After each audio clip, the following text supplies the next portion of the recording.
Setiap negara pasti memiliki pasukan militer yang siap sedia melindungi wilayahnya.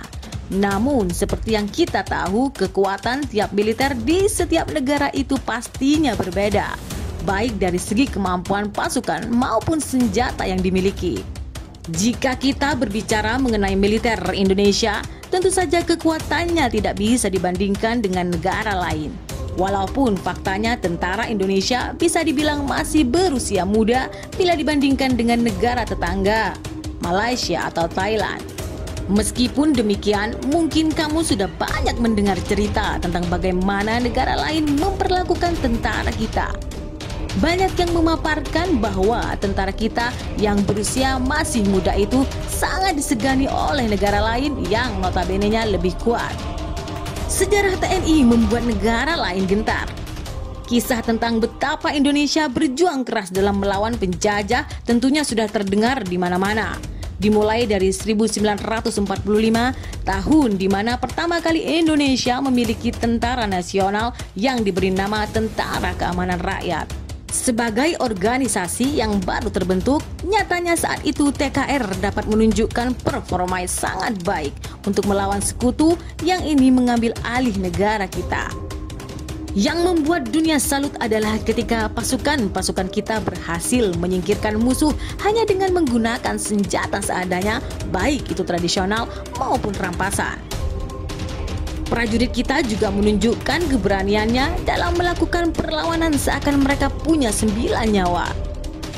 Dan hal itu tak hanya dilakukan oleh pasukan zaman dulu saja. Prajurit TNI saat ini juga selalu bisa membanggakan bangsa kita jika harus berjuang mewakili Indonesia di negara lain.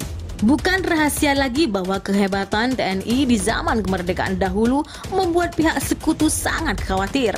Menurut Belanda, jika peperangan di Indonesia tetap dilanjutkan, bukan tidak mungkin TNI yang sudah sangat kuat ini akan dibantu oleh Uni Soviet, yang pada kala itu mencari kawan setelah berhasil memenangkan Perang Dunia Kedua. Sebelum Uni Soviet mengendus hal itu, maka pihak sekutu memutuskan untuk menyerah dan memberikan kemerdekaan pada Indonesia sepenuhnya melalui jalur diplomasi saat konferensi Meja Bundar. Tentu saja hal ini membuat kita semua sadar bahwa tanpa kekuatan militer yang hebat, tidak mungkin penjajah meramalkan Uni Soviet akan turut membantu Indonesia. Selain tekadnya merampas kemerdekaan tanah air dari sekutu, tentunya Tentara Nasional Indonesia sangat tidak menyukai adanya pengkhianat dari negerinya sendiri. Kita semuanya tentunya sudah tahu tentang munculnya pemberontakan daerah seperti Permesta, RMS, APRA ataupun DI. Golongan-golongan itu tentunya bukan kelompok yang mudah dihancurkan, namun dengan taktik dari prajurit nasional gerakan pemisah tersebut berhasil dilibas. Hal semacam itu juga semakin meyakinkan masyarakat bahwa para pasukan tersebut pasti sudah dibekali pengetahuan menyusun strategi perang dengan cerdik sehingga akhirnya berhasil. Tentara Nasional Indonesia dikenal sebagai salah satu organisasi yang memiliki beberapa kesatuan siap untuk bertempur. Meskipun jumlahnya masih di bawah Amerika dan Cina, namun mereka sudah disiapkan untuk maju menyerbu sasaran. Kesatuan yang dimiliki tentara kita diantaranya adalah Kopassus, Kopaska, Kopaskas, Kostrad, dan lainnya.